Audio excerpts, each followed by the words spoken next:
Entonces uno dice, este es el gran cronista de la Argentina contemporánea.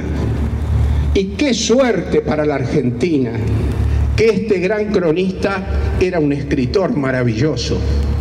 Cuando nosotros vemos hoy en los colegios cómo muchos chicos empiezan a escuchar la carta a la Junta Militar, con el mismo desgano que aunque uno escucha todas las cosas que le leen los profesores, por lo menos cuando es joven, a veces después también, pero por lo menos cuando es joven, y después de un rato empiezan a escuchar algo que es armonioso, agradable, atractivo, decimos, qué suerte que el gran cronista argentino sea además un escritor maravilloso.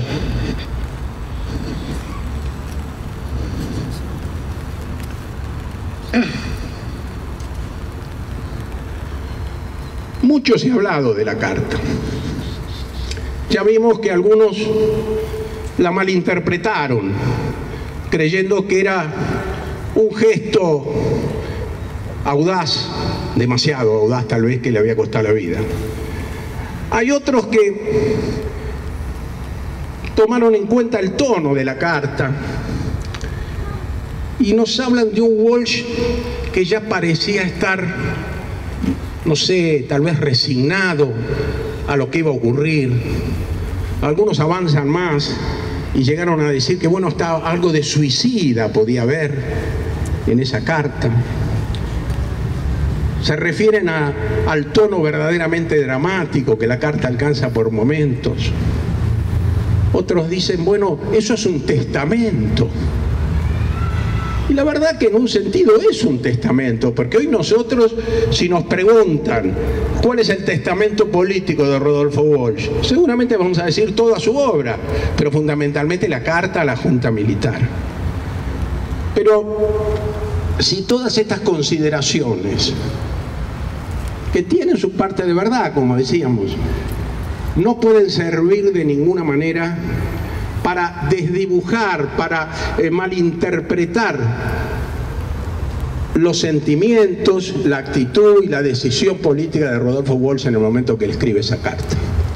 Cuando nosotros hablamos con Lilia y leemos, porque ella lo ha escrito también, la minuciosidad con la que Walsh preparaba su vida futura, su retirada de lo que podríamos llamar el primer plano del combate en ese momento para preparar una resistencia con criterios distintos de descentralización, de recurso a las pequeñas iniciativas y no a los grandes aparatos, vemos que si había algo que estaba lejos de la intención de Rodolfo Walsh era precisamente el suicidio o la resignación frente a la represión. Si nosotros vemos que además Rodolfo Walsh, que había vivido como un drama toda su vida, o por lo menos los últimos 10 años de su vida, este conflicto entre la literatura y la política, porque la literatura para un escritor lo es todo, y la militancia política para un revolucionario termina siendo todo, y ese es un drama que no se puede resolver, porque no puede haber dos todos, porque se chocan, se desplazan. Y entonces Walsh vivió permanentemente con dolor la imposibilidad de seguir escribiendo. Y entonces cuando vemos que él vuelve a escribir, firma su carta como carta de un escritor a la Junta Militar, pero además hace planes para seguir escribiendo, entonces vemos que si había algo que Walsh tenía, era ganas de seguir viviendo. Pero entonces dirán algunos, ¿por qué ese tono casi de despedida que aparece en el final de la carta? Y los que se preguntan esto no saben cómo se vivía en aquellos años. No saben lo que es enterarse todos los días de la caída de un compañero. No saben lo que es vivir durante años esperando esas noticias. Entonces no ya este monumento literario, dirigido por cierto a todo el pueblo argentino y a las generaciones futuras, todo lo que se escribía en aquella época tenía el tono dramático de lo que podía ser el último encuentro, la última carta, la última reunión, la última vez que nos veíamos. Entonces, en ese sentido, también la carta a la Junta Militar es un gran documento literario, es un gran testimonio de época, porque nos marca cómo vivían y cómo pensaban y cómo sentían como seres humanos y profundamente solidarios los militantes que enfrentaban a la dictadura en aquellos años.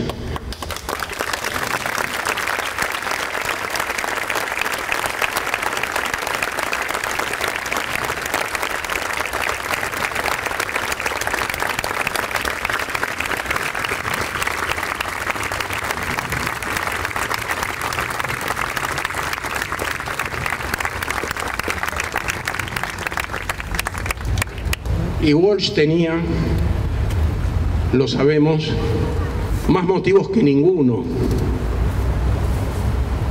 Walsh había sufrido en los últimos meses algunas pérdidas demasiado dolorosas. Hay que leer un breve texto de Walsh, publicado bajo el título de Diciembre 29, para saber lo que significó Rodolfo cuando se entera de la muerte de Paco Unondo.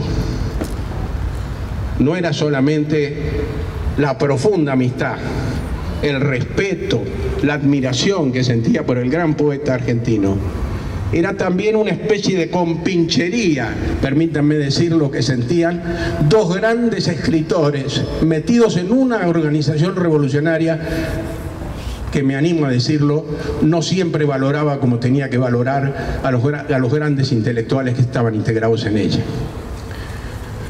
Después fue lo peor, fue la desaparición de Vicky, la muerte de Vicky en un enfrentamiento con las Fuerzas Armadas. Una noticia que, por supuesto, que en un sentido Walsh no puede haberlo sorprendido, porque estaba entre las posibilidades, era obvio que quien militaba con el compromiso que lo hacía Vicky podía caer en el combate. Pero hay que leer esa carta a Vicky, que, si ustedes me permiten, algo que tal vez no debería ser, pero quiero recordar que fue sacada de este mismo edificio, fue sacado ese texto por alguien que tenía mucho que ver conmigo en esa época y lo sigue teniendo hoy, que se llama Lila Pastoriza, que sacó ese texto, y ese texto admirable nos muestra hasta qué límites podía llegar el dolor de Walsh. Y como tantas veces que Walsh recurre a otros testigos, a esa polifonía de voces que hay en sus escritos, para decir cosas que no quiere decir directamente el narrador, ahí aparece, en esa carta a Vicky, aparece un hombre que en un tren hace un dramático reconocimiento de que ya no quiere seguir viviendo. Y dice: por un momento yo me sentí como él. Pero Rodolfo Walsh, con ese tremendo bagaje de dolor, siguió militando.